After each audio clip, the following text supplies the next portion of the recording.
Picturegate. Who put that picture away? That's what they want to know. So Charlie's last live appearance before he was assassinated was, from his home studio at least, was on September 8th. Here is that wedding photo behind him, which you can see. Then fast forward to December 12th, and as a part of her Shabbat Shalom PR Blitz, she conducted her very first interview from Charlie's home office. She was playing the part, as you are about to see, of this is my first time back in his office. And yet, curiously, that wedding photo is missing. I have not been in here for a very long time, and I've just been, that's part of the reason why I keep looking down. It's not because I'm not wanting to look at you, it's because like there are so many treasures in here. If this really is your first time in his office, the first time looking down at his desk. Candace Owens wasn't supposed to be at the center of this conversation, but once her comments started getting linked to old rumors about Charlie Kirk's marriage, people began revisiting a question that refuses to go away. Because if Charlie was really preparing for a divorce before his death, then the public may have been looking at a very different marriage than the one being presented. And once viewers started comparing timelines, insider tensions, and the people who suddenly began creating distance, the story stopped looking like random speculation and started raising a much bigger question. What did Charlie Kirk discover before everything changed? The part that has people paying attention isn't that Candace Owens spoke about Charlie and Erika Kirk, it's the timing of it. Because for a long time, the public image surrounding Charlie and Erika looked solid. They were presented as a couple who shared the same values, goals, and vision for the future. To most people looking from the outside, there was no reason to think anything was wrong.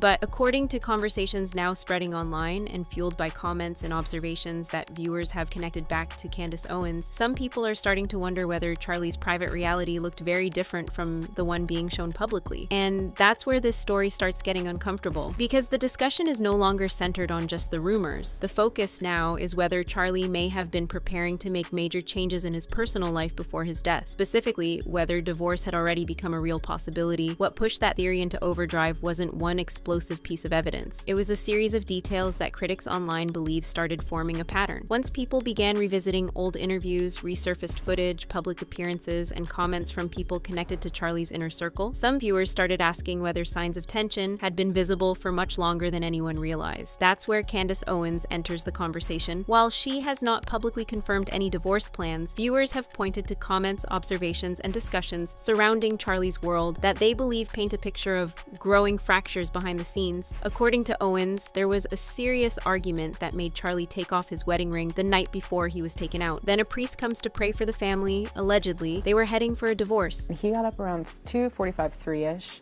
to go into the kitchen to grab a snack, and our daughter had woke up around that same time. We live in a small space, so you can kind of hear when everyone's kind of shuffling around. And so she came to our room. So I said, I want you to have a good night's sleep. Go ahead and sleep in her room. And that morning he woke up super early and he came into our bedroom, into the bathroom, because that's where his wedding ring was and his necklace. And he came in and he grabbed that.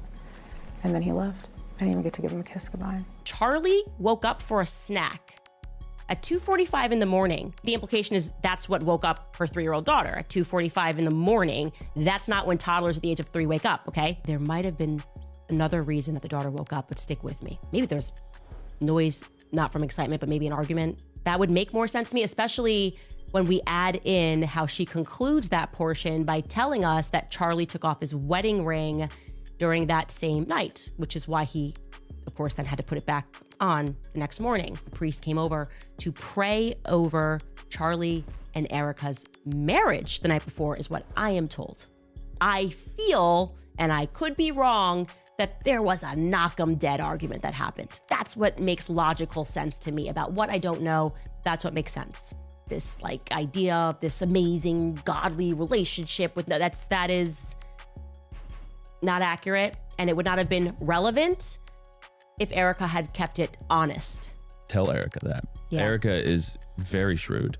She's very smart. There's a great story. I can't really tell you who this was, but it was a very important person. And it happened within hours of the news.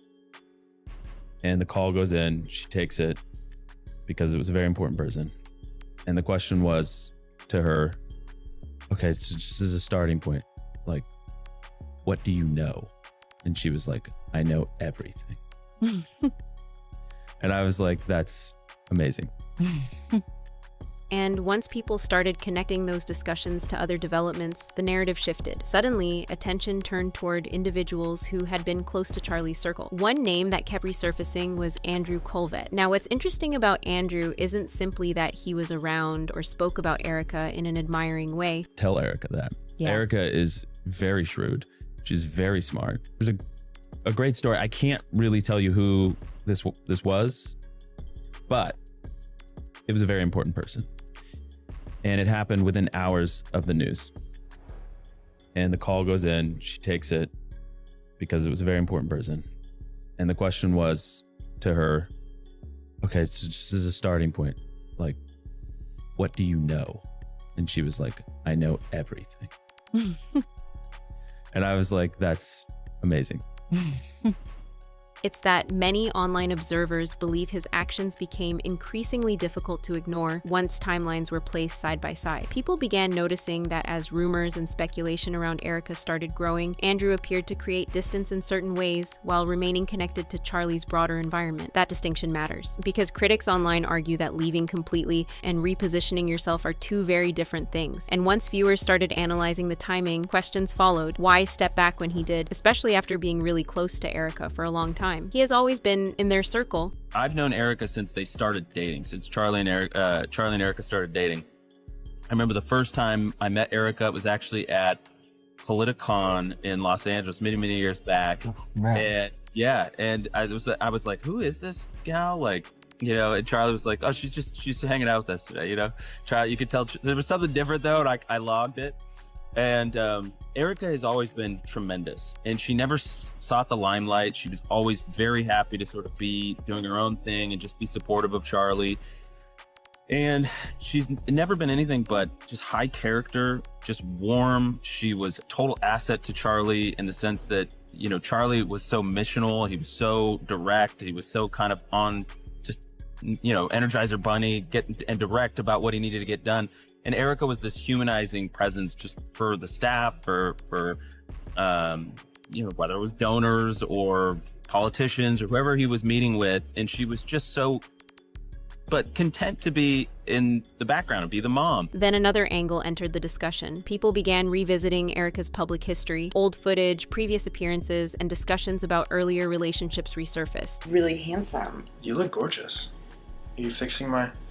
Got a little bacon. Babe, that's deep in there. Give them a cleavage. People want cleavage. Showcase it. Sells, babe. Sells. That's me. That's against our religion. It's not. It's within the confines of marriage. I think I always had that girly girl hidden within me. After being such a tomboy and experiencing that my whole life, it was like, oh, I can curl my hair, I can put on the mascara. I come from a great family that has very amazing genetics, so thanks mom and dad. On their own, none of those things necessarily proved anything, but critics argued that the issue wasn't any single clip or timeline, the issue was consistency. They believed there were moments where the public image being presented didn't fully match older versions of the story. To understand how to be a biblical woman in society, I think it was Elizabeth Elliot that said, being a woman does not make me a better Christian or a certain Christian, but being a Christian makes me a very different woman.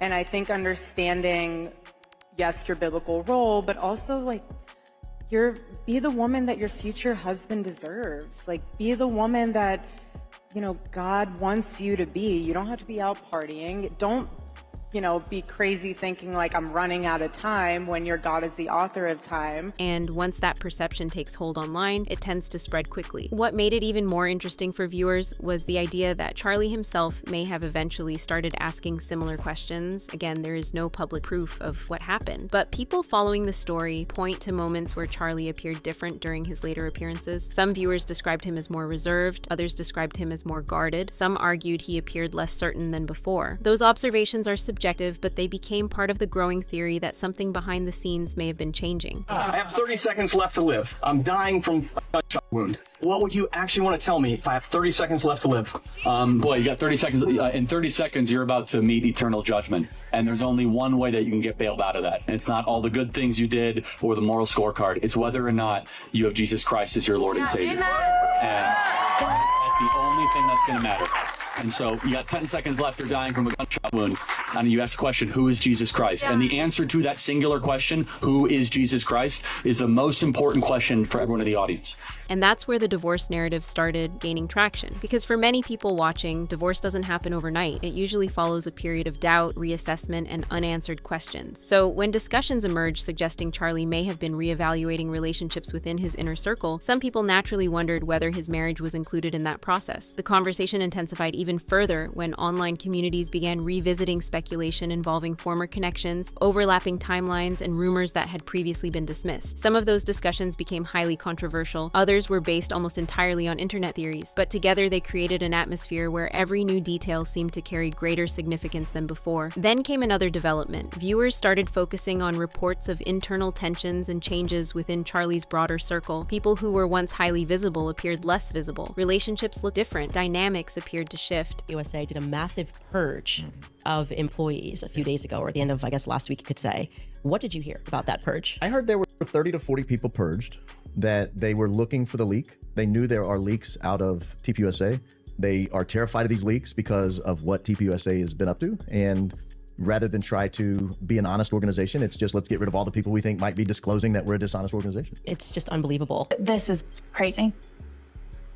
Yeah, I understand where you're coming from. No, and I know you're going to keep saying that. I understand. Yeah. Like, I know that. No, I know. And I know there's probably no magic string of words that I could piece together to procure some type of answer, but Yeah.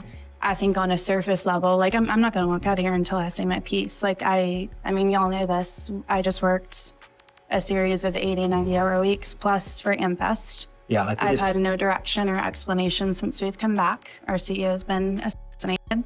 I've done nothing but backwards for this organization, to the point where I'm wondering if this is a prank. It's not a prank. I would never do that. So I'm just trying to understand. And No, I understand. It's time to. so do it's I time get to have a conversation with Dylan? Do I get to have a conversation with Justin or anybody? Or Nope.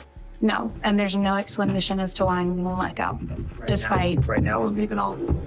and you're gonna keep saying a different direction. But I'm trying to understand how I've met multiple times with my. We're going a different direction with the team, and I have to ask you to leave now. You have to ask me to leave property. Yes, Due to what, Frank? because we're asking you to leave because you've been terminated and we're not. But there's no explanation or documentation for this. I've never had one bad review from Dylan. I've never had one issue with the company. I've never done anything unethical. And so I'm sitting here understanding why my entire livelihood is being completely tossed out. I mean, I sat No, in this chair. you're gonna do great things. No, and I you're plan likely to. I don't think your livelihood's being tossed out. I think you're Well- very successful. Well, my paycheck every other week is being tossed out, Frank, with absolutely no warning whatsoever. I understand. At this time, it's time for you to. It's time for me to go. Why? Like this Because- is the because treatment that Turning Point is offering now. It's time we go. Frank, this is crazy. Yeah. I understand where you're coming from. I don't think you do. This feels very heartless. This feels without emotion. I do understand where you're coming from. This feels completely without emotion. This is still very fun. Whether those changes were meaningful or completely unrelated remains open to interpretation. But for online critics, they became additional pieces of a puzzle they were already trying to solve. And according to that theory, Charlie may have been seeing things differently toward the end than he had years earlier. One critic said, "Erika was behind this. I don't care how much hate I get for that statement. He was an angel sent from God, and Erika was there to destroy him." Another wrote, "I think Charlie wanted a divorce. Now people are asking what was happening behind closed doors that the public never saw." That's why Candace Owens' connection to this discussion continues to attract attention, because viewers believe her perspective adds another layer to questions that were already circulating. Questions about trust, loyalty, about what Charlie may have known, and when he may have known it. And if he truly was preparing for a divorce, then the biggest question isn't whether the public missed the signs. It's whether the signs only become obvious after it's too late. So what do you think? Were the rumors simply the internet doing what it does best, connecting unrelated events into one dramatic narrative? Or were there genuine cracks forming beneath the surface long before the public noticed? And if Charlie was privately reconsidering some of the most important relationships in his life, how much had he already figured out before everything changed?